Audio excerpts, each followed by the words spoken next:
перевозбуждение нервной системы, и он просто не мог не уснуть, он не мог спать, у него спастика, у него возбужденный весь мозг. И приходилось просто давать до 5, а то и до 7 капель тейролена. Вот, еще раз повторюсь, наркотик. Какие последствия он дает, это, конечно, очень страшно. И вот на программе уже детоксикации я заметила, что я просто стала забывать ему давать тейролен, потому что он спит. И я даже не верила собственным ушам, что я просыпаюсь не потому, что он меня зовет, не потому, что ему надо помочь перевернуться там.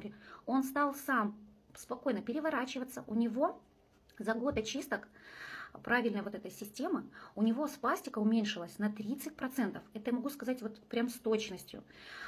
Естественно, у него улучшилось вообще его состояние кожи. Так как мальчик уже, да, у него гормональные изменения начались. Вот все его подростки, они уже с высыпаниями. У них какие-то пятна, какие-то там, не знаю, проявления на коже. Они там нервные, там, у него вообще, знаете, идеальная чистенькая кожа.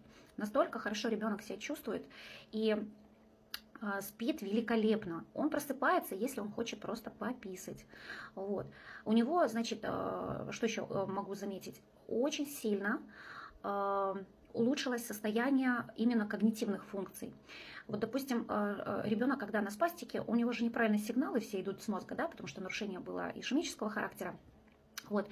И сейчас я заметила, что он может даже почесать носик, он может хорошо перевернуться, он лучше плавает, более раскованно плавает в бассейне. Вот. Поэтому, ребятки, не бойтесь давать продукты Кораллового клуба. Это просто уникальнейшая система, которая помогает восстановить организм. Да, я понимаю прекрасно, что ребенок с такой травмой, да, с приобретенным уже формой ДЦП, восстановить полностью невозможно. Но если вы правильно подходите к здоровью ребенка, если вы наполняете его организм нужными вообще минералами, аминокислотами, и даете ему чистую щелочную воду, делаете вовремя очистки организма, то поверьте, ваш ребенок начнет восстанавливаться. Всем хорошего настроения, всем добра, пока-пока.